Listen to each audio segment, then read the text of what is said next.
Assalamualaikum warahmatullahi wabarakatuh. Perkenalkan, aku Nara Syifa Zahrani dari kelas 10F absen 24. Hari ini aku bakal mempresentasikan PPT Hikayat milik aku. Cus! Istilah hikayat berasal dari bahasa Arab yaitu haka yang berarti kisah atau cerita. Hikayat merupakan salah satu bagian dari karya sastra prosa Melayu klasik. Hikayat muncul di zaman peralihan dari Hindu ke Islam. Dalam sastra Melayu lama, hikayat diartikan sebagai cerita rekaan berbentuk prosa panjang berbahasa Melayu yang menceritakan tentang kehebatan dan kepahlawanan orang ternama dengan segala kesaktian, keanehan, dan kerohman yang mereka miliki. Orang ternama tersebut biasanya raja, putra-putri raja, orang-orang suci, dan sebagainya. Sastra Melayu klasik adalah jenis sastra yang tumbuh dan berkembang pada masa masyarakat Melayu tradisional. Selanjutnya adalah ciri-ciri hikayat. Yang pertama, anonim, pengarangnya tidak dikenal. Yang kedua, istana sentris, menceritakan tokoh yang berkaitan dengan kehidupan istana atau kerajaan. Yang ketiga, bersifat statis, tetap tidak banyak perubahan. Yang keempat, bersifat komunal, menjadi milik masyarakat. Dan yang kelima, menggunakan bahasa yang diulang-ulang.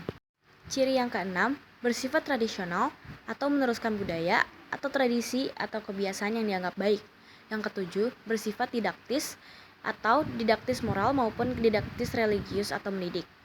Yang kedelapan, menceritakan kisah universal manusia, perperangan antara yang baik dan yang buruk, dan dimenangkan oleh baik. Yang kesembilan, magis atau pengarang membawa pembaca ke dunia khayal imajinasi yang serba indah atau di luar akal sehat.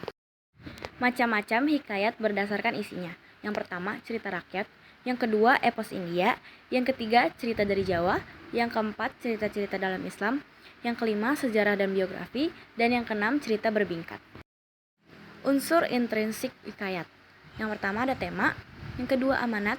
Yang ketiga, tokoh dan penokohan. Yang keempat, alur dan pengaluran. Yang kelima, latar dan pelataran. Yang keenam, sudut pandang. Berikut adalah contohnya. Yang pertama, tema. Asal mula adanya negeri Patani Darussalam. Alurnya maju. Yang ketiga, latarnya hutan, kerajaan Malinggai, negeri Patani Darussalam. Yang keempat, penokohan.